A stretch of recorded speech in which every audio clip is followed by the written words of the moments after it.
I manage a team of employees in a very specialized industry.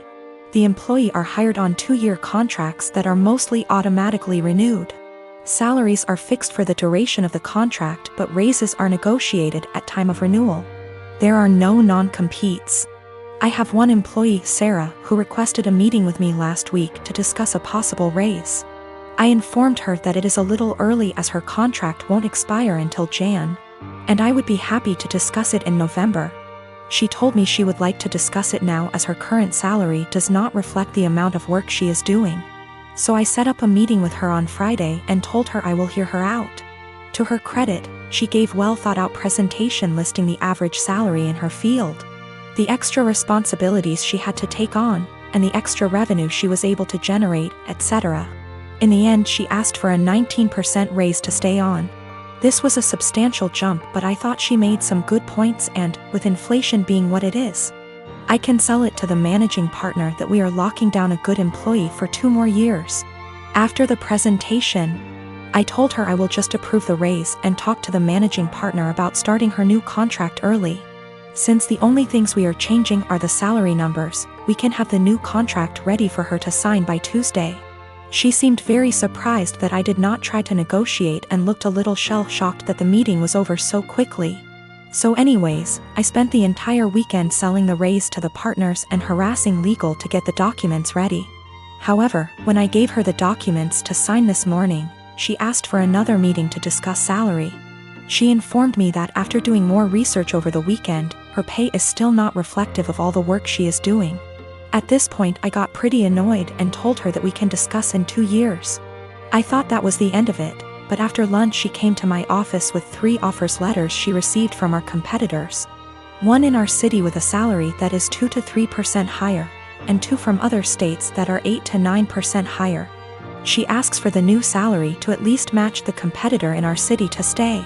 At this point I got very frustrated and told her that she is now free to work for our competitor, because her contract with us will not be renewed.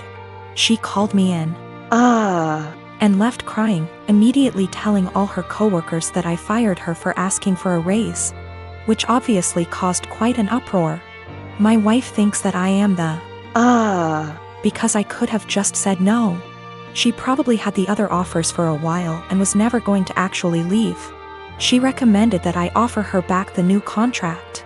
Anyways, I am contemplating going back to the office tomorrow and offering Sarah her new contract again. But I just felt like the relationship between us is ruined after this whole situation. Her currently contract is negotiated 2 years ago, which is why there is a discrepancy in pay with the current offers. There are also a lot of reasons for differences in salary even within the same city. Perhaps less PTO, maybe more responsibilities, maybe they lock them in the contract for 3 years instead of 2. Which is happening more and more now. Maybe they have a non-compete, or maybe they are better. I can't say. Her contract expires Jan, so she has plenty of time left at the company if she wants to finish out. Sarah is WFH today, so I sent her an email apologizing for overreacting yesterday, and informing her that she is an important member of our team and that I worked really hard to get her the raise she initially requested. The new offer still stands provided she return the signed contract to me today before 5 p.m. I would be happy to execute it immediately and get her sorted out before the next payment period. She emailed back also apologizing for her reaction yesterday and said that she enjoyed working here and feels like she really has an opportunity to grow. But she then ended the email asking if I would still be willing to reconsider upping the offer to match her other offer. At this point, I just can't even anymore. I basically ignored her email, and at 5:01 p.m. with no signed contract from her, I sent an email to the managing partner I was talking to all weekend. Hope this email finds you well. I am writing to inform you that Sarah has elected to decline the new contract as it is written. She has informed me that she received an offer from our competitor with a salary of XXX. I have attached a scanned document of the offer letter with this email for your convenience. She has requested that we match that salary to retain her services as our current offer is insufficient. As of right now, her contract expires January 22nd. Please advise on the next steps. I am 25 years old, my brother is 22. He lives with me since he moved out of our parents' house, reasons are irrelevant. I came home to find him with his buddies in my home, getting wasted. I was pissed because he never asked if he could have people over. I'm an adult OP, I can do what I want. Apparently he and his friends were throwing a bullet-dodged party. He had been seeing this girl for a bit. She texted him letting him know that she was pregnant, but planning to abort the baby. She asked if he could financially help her pay for the operation.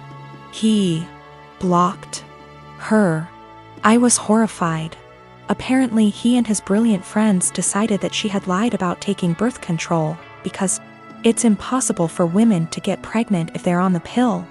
I was completely disgusted not only by their ignorance towards birth control and safe sex, but by the fact that he would block a girl and leave her completely on her own to handle a problem that he was at least 50% responsible for. I told him, in these exact words, pack your shit and get the out. Obviously more than this has happened in the past. But this was my breaking point. I had tried so hard to bend over backwards for my baby brother. House him when he was homeless, help him get a job, give him rides, only for him to turn out like that? Nope. So anyways, he and his friends stood there like they didn't think I was serious. I said again, all of you get the out. I don't want to see any of you here again. I told him in no uncertain terms that he needed to collect his things and leave. If he was old enough to make big boy decisions, he was old enough to find a place on his own. He straight up said no. So I lost my temper. I grabbed as much of his stuff as I could, crammed it into a suitcase, and put / through the suitcase outside. I shouted that if he didn't leave I would call the police. Fast forward tears and begging, he was finally out. That night I got several messages that I was heartless for making him homeless. The pregnancy wasn't his fault because, 1, it was an accident. 2, they weren't a serious couple so he has no reason to help her. 3, she should have been more careful. I called bull, and said I would never allow someone with that sick mindset live under my roof. I said that he is not my brother and I don't want anything to do with him. My parents, my aunts, and some cousins are with me, but that leaves about 3 / 4 of the family against me. They think that I should support him because he is my brother. I should have given him time. He's not on the lease BTW. And he was supposed to pay rent but often didn't, and the punishment just didn't fit the crime. I am currently trying to track the girl down. She is an old work colleague of his. And am trying to find his old coworkers to figure out her contact info and see if I can help in any way. I've been with my wife for 2 years. She has a 21-year-old son. I have a 14-year-old daughter from my previous marriage.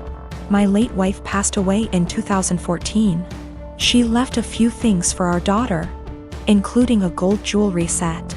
Her mom was devastated she didn't get to gift the set to our daughter on her wedding day. I keep it in my closet since it's expensive and my daughter is too young to have it. I'll hopefully gift it to her on her wedding. We were sitting in the kitchen when my stepson was hesitant to ask me something. We're in good terms but have our fair share of arguments. He said his fiancée was taking something from his mother's and my closet, saw the jewelry set and liked it very much. He asked if he could borrow it so his fiancée can wear it at her cousin's wedding. I found this unacceptable. I told him his fiancée had no business being in the bedroom and that the jewelry isn't mine. It's for my daughter. He asked me if my daughter will agree to let him borrow it if he talked to her. I told him not to even talk about it again. He got all pissed and said things I do not remember. When he and his fiancée were at the wedding, I discovered that the jewelry set was gone. I told my wife and we looked all over the house. I called my stepson to tell him about calling the police because I really thought someone stole the set. He said there was no need, that he borrowed it and will return it after they get back from the wedding. I yelled at him and told him to come back with it right then.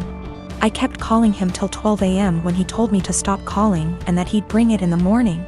I couldn't sleep that night. I felt terrible. In the morning he showed up at 10 a.m. He didn't bring it and started stalling, saying he forgot he'd bring it the next day.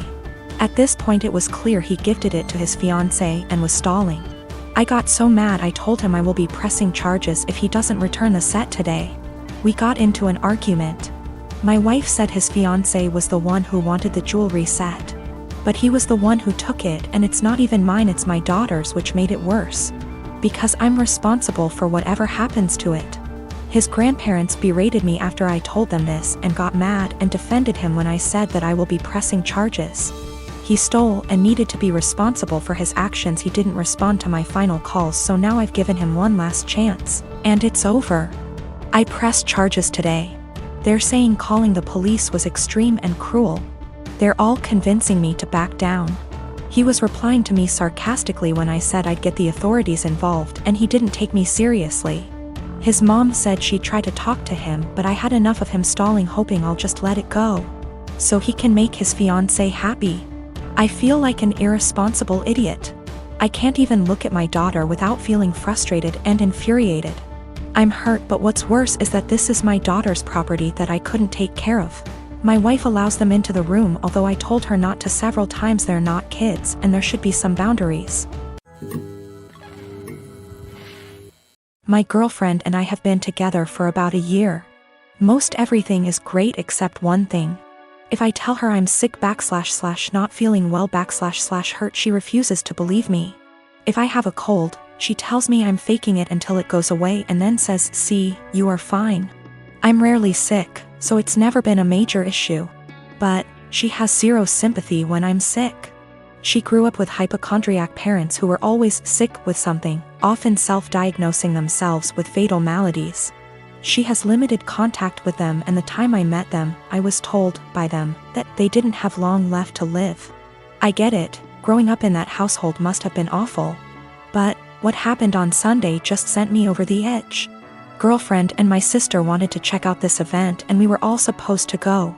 I woke up with excruciating back pain and could barely breathe. Girlfriend got so mad at me for ruining this that she wouldn't speak to me. As she was about to leave, I asked her not to leave because I thought something was wrong. She said no and left. I threw up in my bed and eventually called my parents. I was too embarrassed to call 911. And my mother and brother hauled me to the hospital.